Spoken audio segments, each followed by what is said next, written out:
Bah écoute, je m'appelle Georges Mopenzi. Je suis rwandais. Alors j'ai fait mes études primaires à l'endroit appelé Rukumberi, que tu connais probablement. J'ai fait le cours secondaire au petit séminaire de Zaza. Et j'ai fait mes études supérieures à l'Université nationale du Rwanda. Je suis titulaire d'une licence en lettres et d'une licence en droit.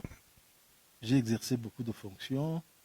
J'ai été un mois professeur et puis après le génocide perpétré contre les Tutsis, j'ai travaillé dans différents ministères comme conseiller du ministre, d'abord au ministère du Travail et des Affaires sociales, ensuite au ministère de la fonction publique et de l'emploi. Et puis alors, j'ai travaillé dans un centre de formation et de recherche coopérative qu'on appelait le centre Iwachu, qui est vraiment un centre de développement rural, où j'ai travaillé pendant, je crois, 15 ans. Après, j'ai été au Parlement comme sénateur. J'ai fini mon mandat en 2024. Je suis maintenant chercheur indépendant et je suis heureux de vous rencontrer. Pour parler, pour répondre un peu ou pour échanger sur la question que vous m'avez posée, effectivement, lorsque on aborde l'histoire du Rwanda, malheureusement, on rencontre des événements malheureux qui ont émaillé l'histoire du Rwanda depuis la première et la deuxième république. Ce n'est que l'histoire des pogroms, l'histoire du génocide depuis 59, 63, 66, 68, 73, 90, 93, 94, qui est pratiquement le paroxysme du génocide perpétré contre les Tutsis. Alors maintenant, comme lorsqu'on parle du génocide, on parle des malheurs humains. Donc, c'est un crime contre l'humanité qui ne peut jamais se commettre sans que l'État n'ait une part active dans la planification, dans toutes les étapes du génocide, en fait, la planification, l'exécution surtout. Alors maintenant, la phase dans laquelle on est, c'est surtout la phase du négationnisme. C'est la dernière étape et l'étape qui ne finit jamais. C'est comme un monstre polymorphe qui à chaque fois change de tactique, change de méthode. Alors, pour la diaspora rwandaise, je vois que la diaspora rwandaise, pour la plupart, sont des gens qui sont nés à l'extérieur maintenant. Parce que nous sommes maintenant en 32. Peut-être qu'il y a la diaspora qui est constituée de gens qui ont participé au génocide, comme maintenant en Occident, en Belgique, en France, on commence maintenant à les juger. Donc, les gens, même les jeunes, même ceux qui sont nés, sont en train de participer à des jugements des génocidaires et à des négationnistes. Ouais. Et parfois, Mais ils ont tendance à ne pas bien comprendre ce qui s'est passé. exactement. Voilà. On va passer par le sujet du négativisme par après. Mais pour commencer, je vais juste poser une question pour remettre les C'est bases. ça. On entend parfois dire que c'est un conflit ethnique. Je pense que c'est une expression trompeuse. Est-ce que vous êtes d'accord avec ça? C'est ça. Oui, c'est ça. Donc, en fait, je vois que lorsqu'on parle du génocide, hein, on aborde beaucoup d'éléments qui ont été falsifiés, surtout dans le contexte du Rwanda. Il y a un philosophe français qui s'appelle Albert Camus. Albert Camus avait dit, et je le quote, je le cite, il avait dit que mal nommer les choses est le malheur du monde. C'est dire que pour détruire l'unité des Rwandais, le colonisateur pour diviser, pour régner, il a employé un arsenal de méthodes justement qui ont falsifié l'histoire du Rwanda en confondant clan, en confondant ethnie, en confondant tous les mots, parce que lorsque tu regardes les réalités du Rwanda, Hutu Tutsi n'étaient pas des ethnies. Hutu Tutsi étaient comment on appelle socialement, donc c'est ça, hein? Classe sociale, c'est ça. En Rwanda, on appelle ça Ikichiro, c'est une classe sociale. C'était une classe sociale parce qu'on avait ce qu'on appelle le Bwoko, qui est le clan, et le clan réunissait toutes les classes sociales, les Hutus et les Tutsis. Mais alors, pour détruire l'unité des Rwandais, justement, ils ont inventé le mot ethnie. Tu sais que ethnie signifie des gens qui ne parlent pas la même langue et des gens qui habitent séparément. Ouais. C'est dire, par exemple, si on prend les cas d'espèce de la Belgique, je crois que tu es en Belgique, lorsque tu prends par exemple la Wallonie et la Flandre, les uns habitent ici, les autres. Lorsque tu quittes la Flandre, tu vas en Wallonie et tu vois des différences parce que les gens ne s'expriment pas de la même façon. Ouais. Mais lorsque tu vois le cas du Rwanda, les gens parlent la même langue, les gens habitent le même espace, les gens se marient entre eux, il y a des mariages interethniques, alors il y a une cohésion tellement vive et tellement vraie que pour les diviser, il fallait inventer cette histoire de Hutu et de Tutsi. Malheureusement, qu'on a mis dans la carte d'identité, qu'on a inventé aussi, et qui a stigmatisé une partie de la population. Et puis avec toute la théorie de la majorité, de ceux qui sont venus d'Abyssinie, de ceux qui sont venus du Tchad, etc., ont été des sources exploitées par des théories exploitées par le colonisateur pour diviser les Rwandais et pour les inculquer à la première et à la deuxième République, malheureusement, jusqu'au génocide qui a été perpétré contre les Tutsis en 1994. Donc là, on vient vraiment de définir le rôle de la colonisation. Qu'est-ce que ça a vraiment joué sur l'histoire du Rwanda. Mais qu'est-ce qui a fait basculer euh, avril 94 pour que ça arrive? Qu'est-ce qui a fait basculer? Quel était le moment de non-retour? Bon, écoute, moi je dirais que lorsqu'on parle du génocide, hein, en fait, c'est tout un projet. C'est tout un projet parce que un génocide se prépare, un génocide est construit, et pour le cas d'espèce du Rwanda, hein, c'est vraiment tout un projet. C'est tout un projet, et de la Première République, et de la Deuxième République, donc les deux républiques qui se sont succédées, basant le pouvoir sur la distinction des gens de même langue, de même culture, des gens qui avaient tout pour être unis. Et puis alors, comme on avait construit ce qu'on appelait une démocratie de la majorité, basée sur la domination du Hutu sur le Tutsi, depuis qu'il y a eu ce qu'on a appelé la révolution sociale de 59, étant la base de la stigmatisation du Tutsi, qui était, la source de tous les maux, et dont il fallait se débarrasser absolument pour que le Hutu jouisse de son pouvoir. Depuis que le Belge quitte le Rwanda, il inculque toutes les fautes aux Tutsis. Il enseigne l'idéologie de se débarrasser du Tutsi depuis les pogroms qui ont eu lieu, Ouais. donc depuis 59, depuis 60. Donc, après, il y a le mouvement. Donc, en fait, si on parle de génocide, il faut un peu parler des moments clés. Les moments clés, par exemple, 59, après la mort du roi Rudahigwa, il y a les partis politiques, il y a le Parlement Hutu et il y a l'UNAR. L'UNAR est un parti d'unité nationale qui commence à réclamer l'indépendance. On dit que la majorité est Tutsi et on forme le Parlement Hutu pour se débarrasser des Tutsis. se débarrasser, c'est pas se débarrasser au niveau des idées, c'est de les tuer. Alors, on commence la première vague des théories en 59. En 59, il y a des réfugiés. Les réfugiés partent dans les pays limitrophes, au Congo, au Burundi, en Tanzanie, en Ouganda. Arrivés là, ils s'organisent pour revenir prendre le pouvoir. Ils forment un mouvement qu'on appelle les Inyenzi.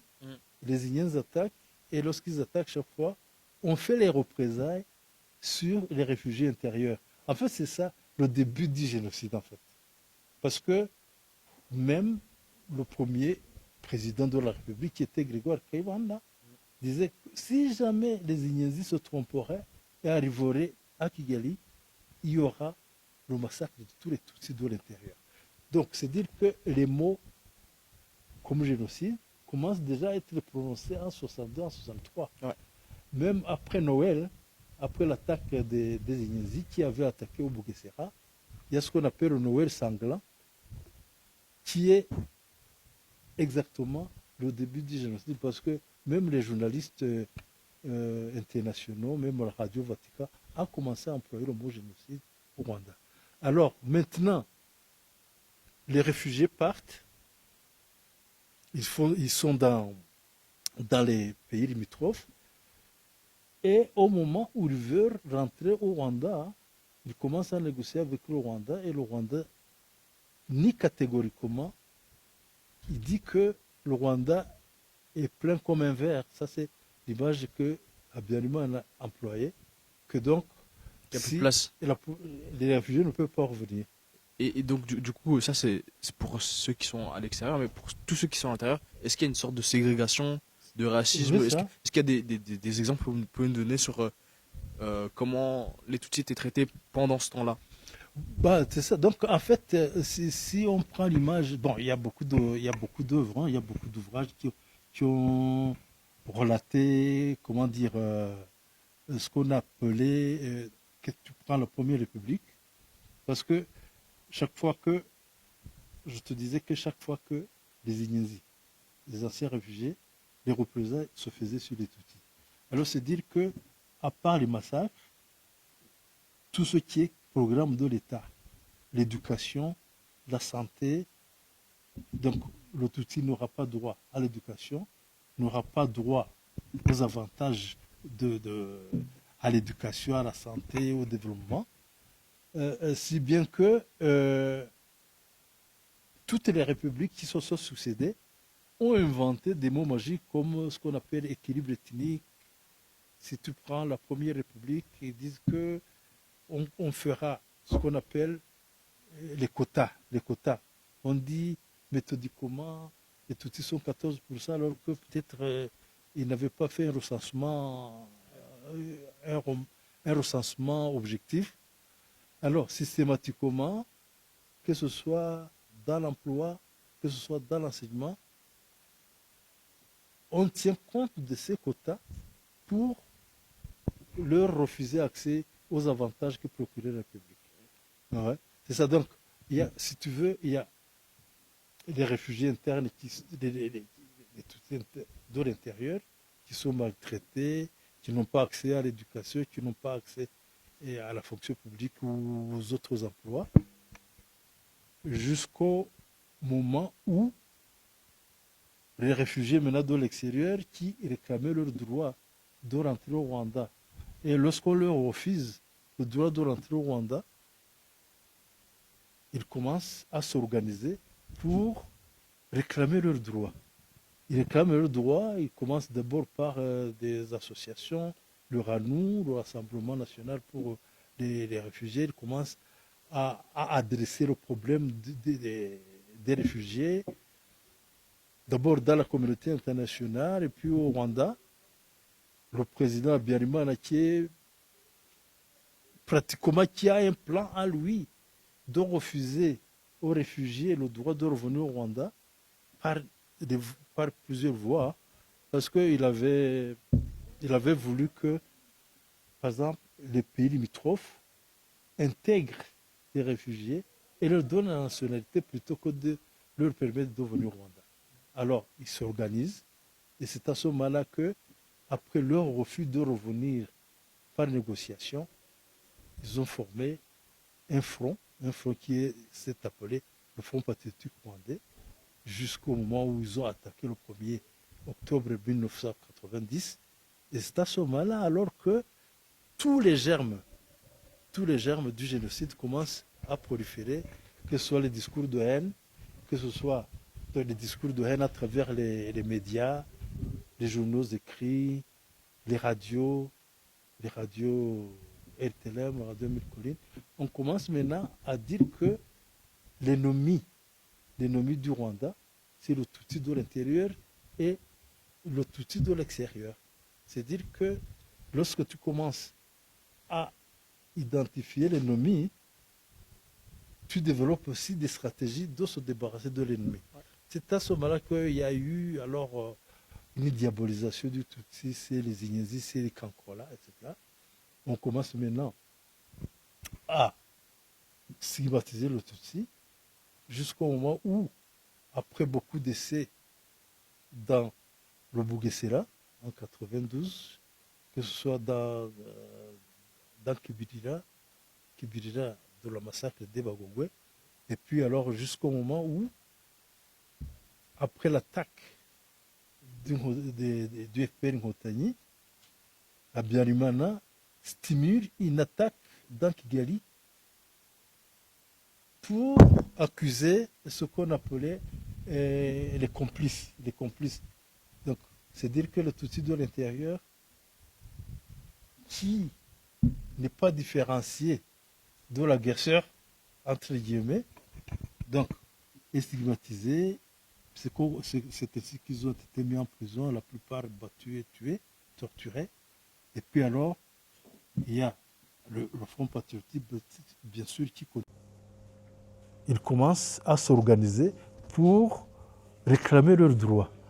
Ils réclament leurs droits, ils commencent d'abord par des associations, le RANU, le Rassemblement national pour les réfugiés. Ils commencent à adresser le problème des réfugiés, d'abord dans la communauté internationale et puis au Rwanda.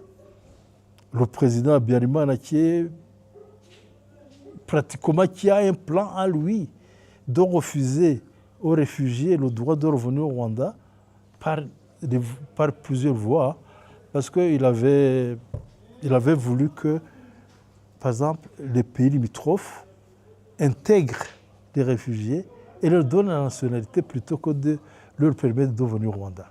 Alors, ils s'organisent et c'est à ce moment-là que, après leur refus de revenir par négociation, ils ont formé un front qui s'est appelé le Front patriotique rwandais, jusqu'au moment où ils ont attaqué le 1er octobre 1990. Et c'est à ce moment-là alors que tous les germes du génocide commencent à proliférer, que ce soit les discours de haine, que ce soit les discours de haine à travers les médias, les journaux écrits, les radios RTLM, Radio Mille Collines. On commence maintenant à dire que l'ennemi du Rwanda, c'est le Tutsi de l'intérieur et le Tutsi de l'extérieur. C'est-à-dire que lorsque tu commences à identifier l'ennemi, tu développes aussi des stratégies de se débarrasser de l'ennemi. C'est à ce moment-là qu'il y a eu alors une diabolisation du Tutsi, c'est les Ignazis, c'est les Kankola, etc. On commence maintenant à stigmatiser le Tutsi jusqu'au moment où, après beaucoup d'essais dans le Bugesera en 92, que ce soit dans Kibirira de la massacre des Bagogwe, et puis alors jusqu'au moment où, après l'attaque du FPR Nkotanyi, Habyarimana stimule une attaque dans Kigali pour accuser ce qu'on appelait les complices. Donc, c'est dire que le Tutsi de l'intérieur, qui n'est pas différencié de l'agresseur, entre guillemets, donc est stigmatisé. C'est ainsi qu'ils ont été mis en prison, la plupart battus et tués. torturés. Et puis alors, il y a le Front patriotique, bien sûr, qui continue donc à gagner, comment dire, du terrain. Et à ce moment-là, au fur et à mesure que le FPR avance, le gouvernement rwandais programme un génocide sans précédent jusqu'à l'attentat de l'avion, l'attentat entre guillemets de l'avion, où, après la mort de Habyarimana, le génocide et toute la machine infernale du génocide est mise en œuvre. C'est-à-dire que, en fait, les armes blanches avaient été distribuées, les fusils avaient été distribués. Et pour te donner l'idée, c'est que en 100 jours, il y a eu plus d'1 million de tués. Donc ça veut dire, on ne peut pas dire que c'était pas quelque chose qui n'était pas programmé, c'était vraiment quelque chose qui était mis en place, les choses étaient distribuées. C'est ça, ouais. Donc ça veut dire que c'était quelque chose qui était planifié, ouais, c'est ça. Mais si on arrive à ce moment-là où on arrive à faire 100 jours de génocide, où on peut peut-être remarquer que des armes blanches arrivent au Rwanda, comment on peut expliquer qu'il y ait une inaction de la communauté internationale pour le génocide et avant Écoute, après l'Holocauste des Juifs en 1945, il y a eu ce qu'on appelait le Never Again. Non? Alors, le Never Again a été défié par les génocides qui se sont suivis, mais spécialement le génocide perpétré contre les Tutsis. Parce que il a été... Donc, tous les discours de haine, toute la campagne qu'a menée le gouvernement rwandais a été soutenue par les puissances occidentales, notamment les anciens colons, la Belgique et la France.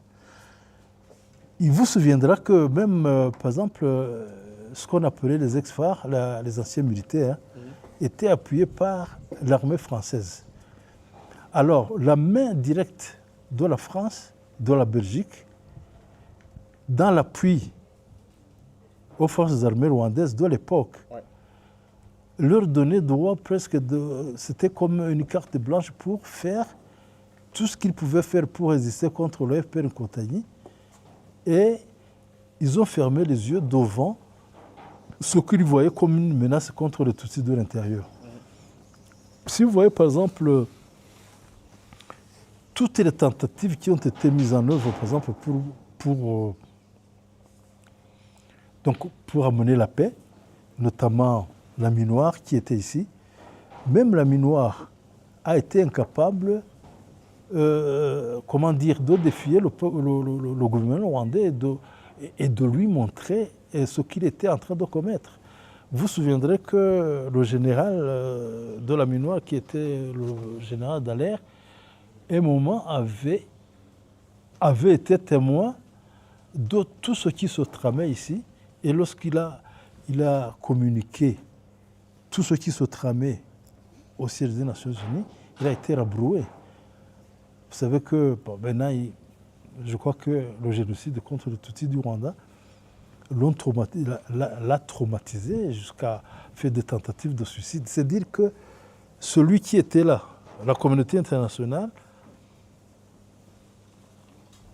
il leur faisait le rapport.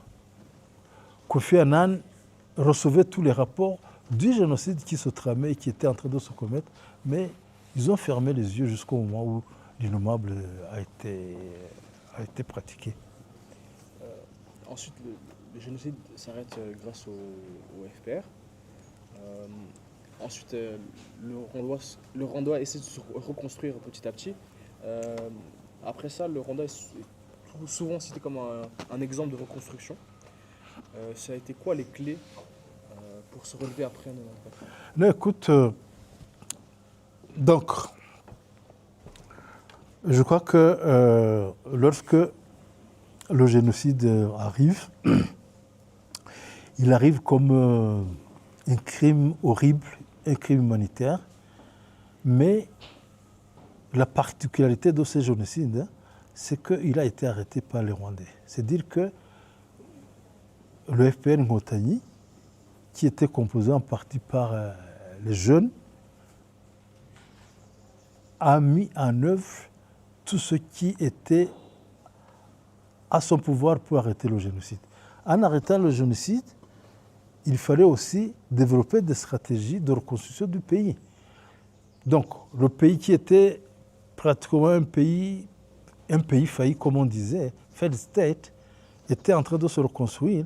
Alors, il ne pouvait se reconstruire que en se basant sur des principes fondamentaux.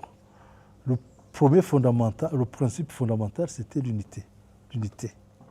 Ce n'était pas le droit du vainqueur, c'était d'abord comment unir cette population qui était désunie, où les enfants avaient massacré les autres enfants, où les voisins avaient tué les autres, où les mamans avaient tué leurs enfants, où les femmes avaient tué leurs maris, etc.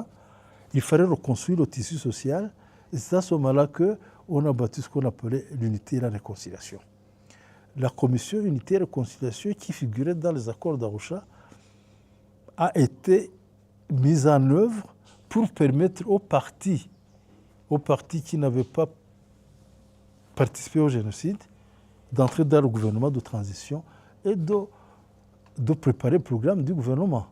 C'est à ce moment-là donc que ce qu'on appelait le gouvernement d'union nationale a mis en œuvre les outils nécessaires pour être un gouvernement et pour reconstruire le pays. Alors le pays s'est reconstruit petit à petit avec des heures et des malheurs. Alors il est parvenu à fixer des programmes jusqu'au moment où on a quitté la phase de transition pour aller dans la phase du gouvernement qui a mis tous les programmes, des programmes d'éducation, des programmes de santé, des programmes de développement, des programmes, etc., etc. Jusqu'au moment où, alors tu vois que le Rwanda est en train de se reconstruire en se basant sur justement l'unité, la réconciliation et la résilience. C'est pratiquement les trois piliers sur lesquels les gouvernements qui se sont succédés se sont basés pour faire la justice. Donc, il y a eu le système Gachacha, il y a eu les programmes de réconciliation, il y a eu le programme de rapatriement des réfugiés, et maintenant, les programmes de lutte contre ce qu'on appelle l'idéologie génocidaire. Parce que peut-être, j'espère que c'est la question que vous poserez. Parce qu'en fait, lorsqu'on voit le parcours du Rwanda, c'est pratiquement le parcours d'un combattant. Pourquoi? Parce que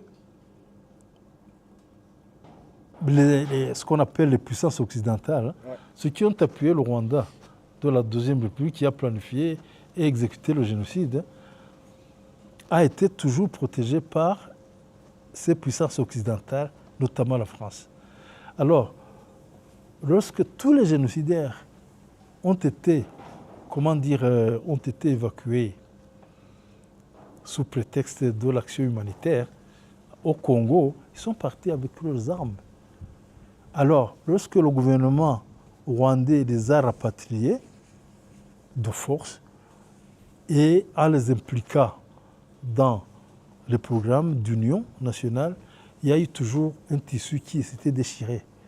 Alors il fallait faire la justice. La justice, il y avait le tribunal, bien sûr, le tribunal international pour le Rwanda, mais il y a aussi les tribunaux Gacaca. Les tribunaux Gacaca partaient du principe qui est inclus dans la culture rwandaise, qui est c'est la justice pour unir, pour l'unité. Ce n'est pas la justice du vainqueur, mais c'est plutôt faire une justice pour que, c'est ça, pour reconnaître son péché, demander pardon et être pardonné. Parce que dans la culture rwandaise, celui qui avouait son péché ou son crime était pardonné.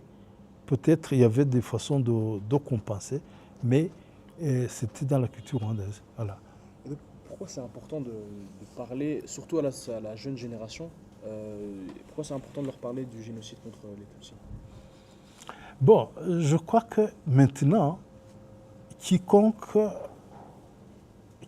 entend parler du Rwanda ne retient que le génocide, surtout la diaspora. Ouais. Alors maintenant, il y a des programmes de reconstruction du pays, mais il y a le fameux programme des négationnistes. Parce que, rappelez-vous que toutes les étapes du génocide ont été, comment dire, franchies, mais il y a une étape cruciale qui est le négationnisme. Et justement, c'est vraiment ce que Et c'est justement à partir du négationnisme que le piège attrape la diaspora. Parce que beaucoup de négationnistes sur les réseaux maîtrisent les réseaux sociaux. Mais justement, sur les réseaux sociaux, il y a beaucoup de, Oui, c'est ça. Donc, que ce soit sur Twitter, YouTube, Facebook ou ailleurs. Comment on peut, nous, lutter pour que les jeunes ne soient pas... Non, je crois que, donc, même si, maintenant c'est un combat éternel. Parce que, si tu vois maintenant l'antisémitisme qui continue comment dire, à être perçu même dans les puissances occidentales, c'est dire que les négationnistes et les germes du nazisme restent encore. Alors maintenant, lorsque tu vois qu'il y a eu ceux qui ont participé au génocide et qui se sont enfouis et qui étaient appuyés par les puissances, c'est dire qu'ils leur fournissent des outils entre autres les médias sociaux, pour s'exprimer en niant justement le génocide. C'est dire que maintenant, la jeunesse de la diaspora doit faire la part des choses. Parce qu'il ne faut pas prendre un prétexte et dire que tout ce qu'on me fait avaler, je dois avaler. C'est dire qu'il faut un minimum de connaissances, un minimum de documentation, un minimum de bonne foi pour comprendre ce qui s'est passé au Rwanda et alors jouir d'une capacité de jugeote pour savoir ce qui est vrai et ce qui est faux. Parce que lorsqu'on commence à te dire qu'il n'y a pas eu génocide, alors que tu vois 1 million de morts qui sont morts à l'arme blanche, c'est dire qu'il y a eu quelque chose. Ces gens ne sont pas morts de malaria, ils ne sont pas morts d'une épidémie. Ils sont morts tués par les autres. Alors c'est ce qu'on veut ne pas croire, mais ce qu'on peut dire pour la diaspora, je crois qu'il faut faire vraiment une visite sur terrain. Une visite sur terrain, par exemple visiter les sites mémoriaux et ne pas seulement entendre ce qu'on leur raconte sur les réseaux sociaux, mais faire des visites au Rwanda, parler avec les gens, demander ce qui s'est passé et comprendre. Et donc, quel rôle les jeunes de la diaspora peuvent jouer dans la transmission de cette mémoire? C'est que, bon, dans tous les cas, il y a des bons et des mauvais. Il y a des gens qui témoignent, il y a des gens qui écrivent. Il faut maintenant faire la part des choses. Il faut dire que maintenant, il y a des manuels. Hein. Il y a des manuels, il y a des témoignages sur les réseaux sociaux. Parce qu'avant, je peux dire que les réseaux sociaux négationnistes avaient tendance à dominer les réseaux qui disent la vérité objective. Mais maintenant, avec ce qu'on appelait les guerres digitales, la guerre digitale, parce que maintenant les gens, les jeunes de la diaspora ne peuvent pas prétendre qu'ils n'ont pas une information. Parce que les informations sont là, alors il faut maintenant savoir juger ce qui est correct et ce qui est faux. Il faut savoir détecter le mensonge et la vérité. Et ceci ne peut se faire que par l'exercice, participer à des conférences sur la diaspora, visiter les sites du gouvernement rwandais qui fait entendre les politiques d'union, de résilience les politiques. Donc assister en fait, comment dire, à tout ce qui est mis en œuvre, à la documentation qui est à leur disposition pour être capable de voir la vérité. Parce que si tu ne veux pas voir la vérité telle qu'elle est, et si tu n'as pas de jugeote pour détecter les social media qui t'induisent en erreur, là peut-être ça serait une faute parce qu'ils pilulent et en pullulant, il faut connaître l'histoire du Rwanda pour les démentir. Parfait, merci. Et si vous aviez un message à faire passer à un jeune qui est né après le génocide, qui a grandi à l'étranger, qui est dans la diaspora, quel message voudrez-vous faire passer Bon, d'abord, le message fondamental, c'est se documenter. Et la documentation est là. Alors, dire la bonne documentation, là, c'est peut-être lui demander beaucoup. Mais, par exemple, je sais que, bon, il y a des jeunes qui naissent dans des familles génocidaires. Et pour détecter la vérité, là, c'est vraiment difficile. Ce serait le cas comme dernièrement en France, où il y a une fille qui a dénoncé ses parents parce que ses parents l'avaient pris en otage et lui disaient des histoires qui n'étaient pas vraies. Ça, c'est la partie des génocidaires. Si tu prends par exemple les enfants des anciens génocidaires qui sont sur les réseaux sociaux pour justifier leurs parents, là aussi, il faut se documenter pour les connaître et pour savoir détecter le poison qui est dans le message. Donc, je peux dire que d'abord, il faut aimer le Rwanda. Aimer le Rwanda, parce que c'est leur pays. Il ne faut pas nécessairement se contenter des nationalités de la France, de la Belgique, parce que je sais qu'ils leur octroient la nationalité, mais il faut connaître leur pays d'origine et avoir envie de connaître la vraie histoire de ce pays. Alors, en connaissant la vraie histoire du pays, en parlant avec des gens, en interrogeant les parents, en interrogeant les copains, on approche de la vérité. Alors maintenant, si tu sais détecter le mensonge, tu le détectes aussi à travers les réseaux sociaux. Parce que si tu es un enfant, bon, disons, si tu es un adolescent,